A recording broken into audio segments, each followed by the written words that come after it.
Hi, everyone. It's Chaplain LeSette bringing you the living word from my living room. I'm wearing my Berea College t-shirt with my Bahamian flag because I am so proud of our student team that went to serve during spring break in the aftermath of Hurricane Dorian.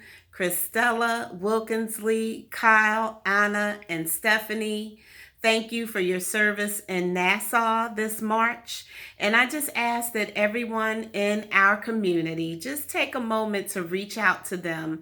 Let them know that you're proud of them, and also ask them how God spoke to their hearts during this time of service over their spring break. So, we find ourselves right now in the midst of the COVID-19 outbreak. And this outbreak has stretched us and is stretching us out of our comfort zone. It is forcing us to stay put, perhaps in ways that we're not accustomed to.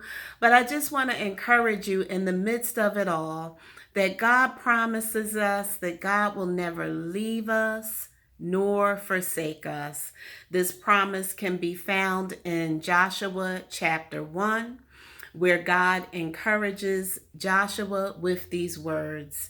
And this encouragement takes place after the death of Moses. So Joshua and the people are in a major time of grief and loss. Let's read another instruction that God gives in that chapter. Verses 6 and 7 say, "Be strong and courageous, because you will lead these people to inherit the land I swore to their forefathers to give them. Be strong and very courageous. Be careful to obey all the law my servant Moses gave you. Do not turn from it to the right or to the left, that you may be successful wherever you go." This is the word of the Lord.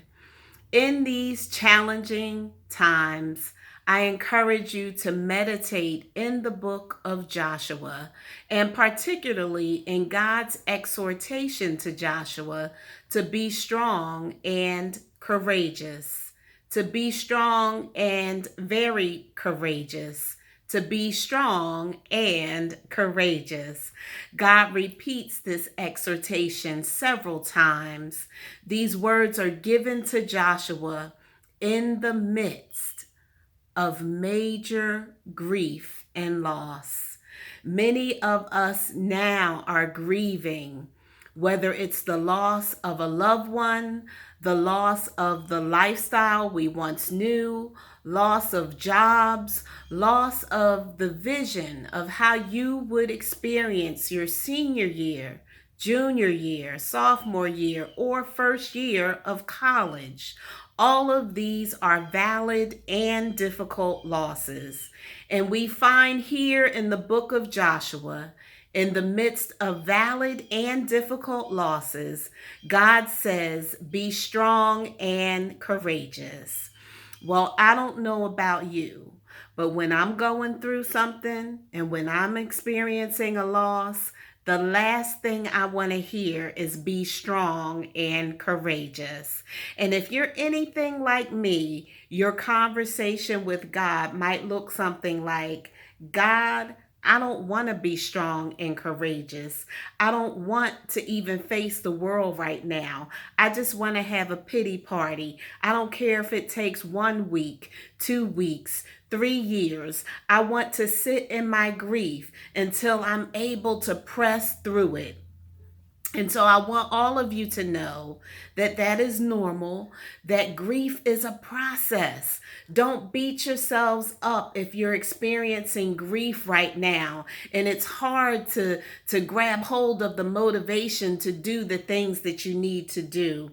But I will tell you this.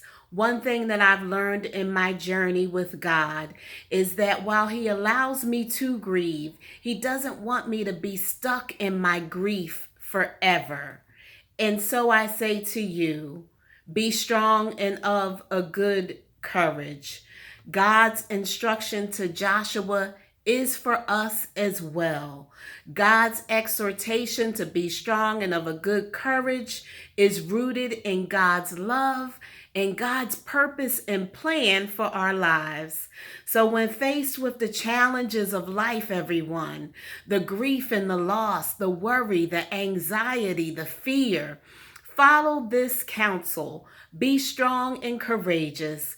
God's promises to Joshua are for us as well. And God promised that He would never leave us nor forsake us. Secondly, people, finish what you've started. God's purpose and plan for our lives does not stop just because challenges arise. As we trust God, these challenges will produce perseverance, and perseverance, character, and character, hope. And that hope says that the God who began a good work in us will see it through to completion. Amen.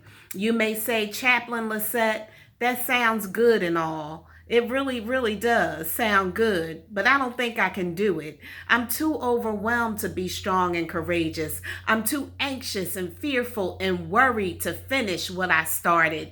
This is too much for me right now. The demands are too much on my life. And so I say to you in this season of Advent, let Jesus be your example. In Luke 22:42, Jesus prays, let this cup, Father, let this cup, if it be possible, pass from me. Nevertheless, not my will, but your will be done. So in this hour, I encourage you to grab hold of your nevertheless and be encouraged. We are in this together. You're not alone. Reach out even in this time of social distancing, and you will find that there are hands reaching back for you. Hands that want to help you finish what you started. Hands that want to be your cheerleaders and help you to be strong and of a good courage. Please know, there are difficult days ahead of us, but we are in this together, and together we can overcome.